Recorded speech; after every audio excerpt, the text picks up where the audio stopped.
Hi, I'm Dr. Bernard Starr with a scathing assessment of the so-called war on climate change. It exposes the unfolding theater of the absurd. The facts cited speak for themselves. Nearly 2 decades of massive investments worldwide in efforts to fight climate change have unarguably failed. CO2 in the atmosphere is greater than ever, and worldwide temperatures are rising to dangerous, unprecedented levels. Yet the world's response at the latest International Conference on Climate Change, COP29, called for more of the same treaties and investments in projects that have deepened the crisis, strategies of proven failure. My article that recently appeared in Op-Ed News documents the hopelessness of the continuing flawed war on climate change, but optimistically calls for a science strategy with a history of success that holds perhaps the only possibility for victory. Will world leaders wake up and admit failure, and then embrace a strategy that can defeat climate change before devastating catastrophes? The current status of the war on climate change is similar to firefighters showing up to a burning house and telling the owners, "We will be back in a few weeks or later with enough water to put out the fire." A tragic comedy. Now, the audio version of my article, Why Climate Activism Has Failed and Will Continue to Fail as the World Surrenders in the Sham War on Climate Change. Climate activists have 2 major strategies. One demands fossil fuel producers to curtail production and shift to green energy. The other pleads for governments and corporations to invest more in projects and programs designed to defeat climate change. Here is why these strategies have failed and will continue to fail. Imagine sitting in your car ready to escape from your smog-ridden city to a country area vacation with cleaner air. But the car isn't moving. Why? You have one foot on the accelerator and the other foot on the brake. You wonder why you are not moving toward your destination. You believe this bizarre scene couldn't last for long. The driver would eventually wake up and take action to correct the failure to move forward. Yet it is a perfect metaphor for the so-called war on climate change. Surprisingly, the debate on September 10, 2024, between Donald Trump, a climate change denier, and Kamala Harris, an advocate for the defeat of climate change, illustrated the same stalemate as the stalled car. It also exposed why climate activism has failed and will continue to fail.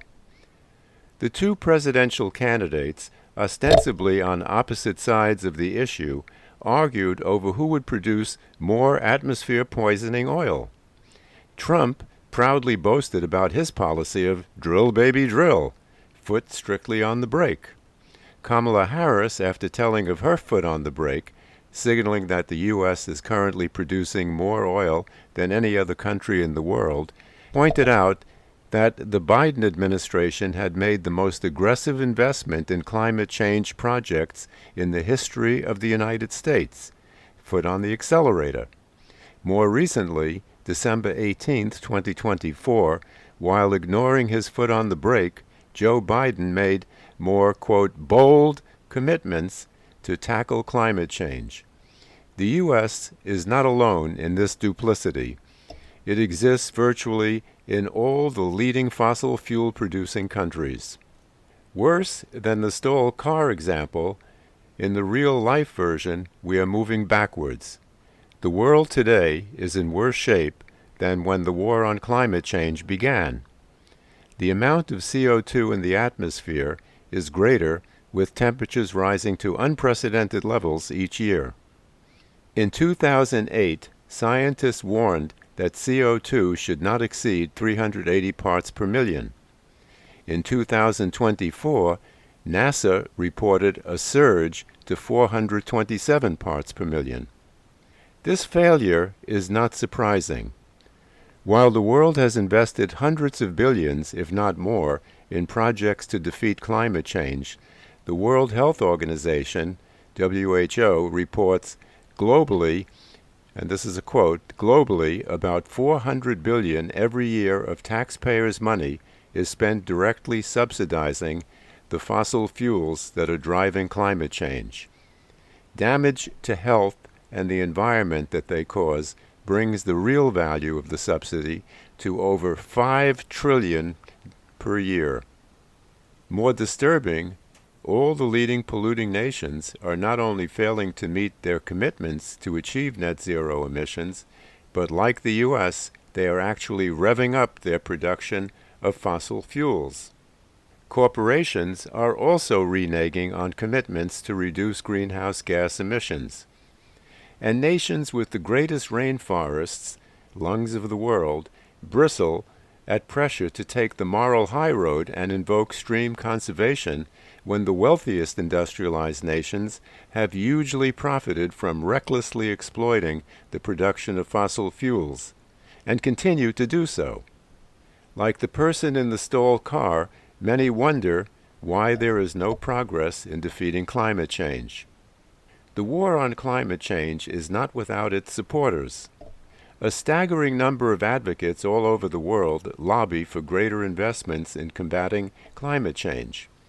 The Climate Reality Project alone reports its, quote, community of 3.5 million grassroots activists in 192 countries fighting to end the era of fossil fuels and drive the just transition to clear energy that we need for a sustainable future, end quote.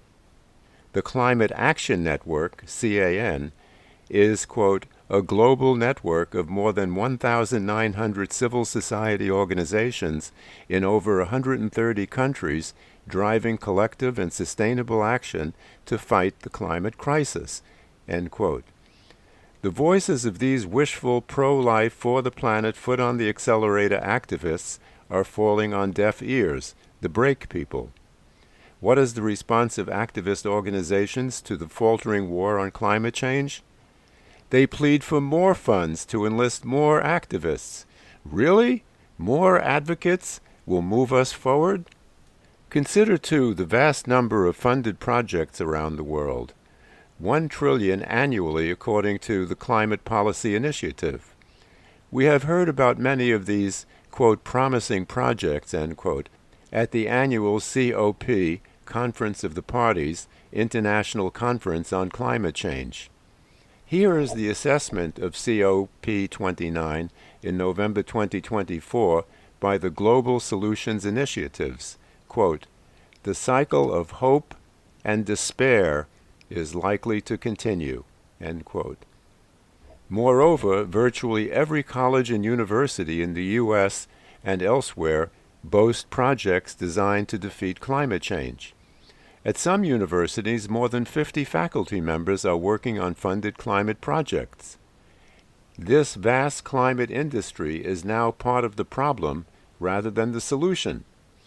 The volume of projects and activists feeds an illusion that we are on a positive trajectory, but the history of failure says otherwise. And no current projects can convincingly scale fast enough to stop the planet from reaching critical points of no return. These initiatives by dedicated researchers would be valuable contributions to a cleaner planet if we would achieve net zero emissions. Then they would fulfill our role as stewards of the planet, that is, creating an even cleaner planet. It should be clear by now that the current strategies to stop climate change are literally dead ends. The foot on the brake community will not go away. In fact, it's growing among U.S. lawmakers. Governments will continue to appease deniers and others who place economic gains over securing life on the planet in order to get funding for climate change action. Most discouraging, the massive funding for projects worldwide has not only failed, it has left us with a deeper crisis.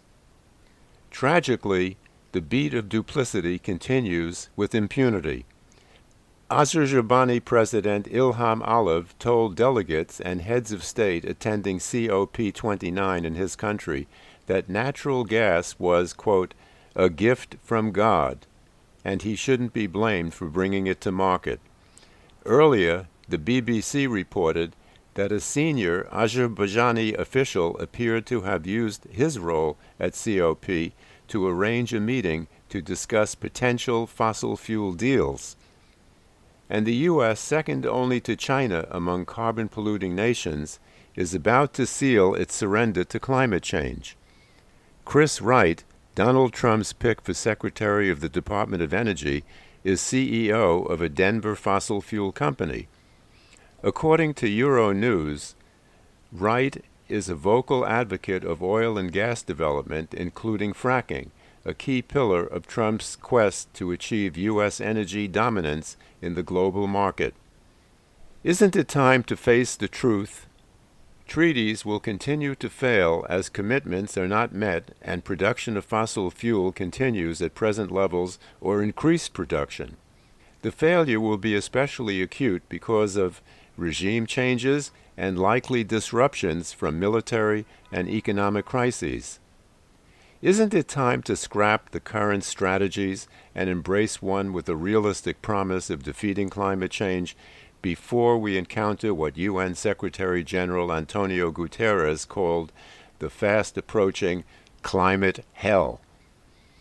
The brake accelerator metaphor mandates that the war on climate change be taken out of the hands of nations and corporations and placed in the care of a new independent entity, an internationally funded operation modeled after the Manhattan Project.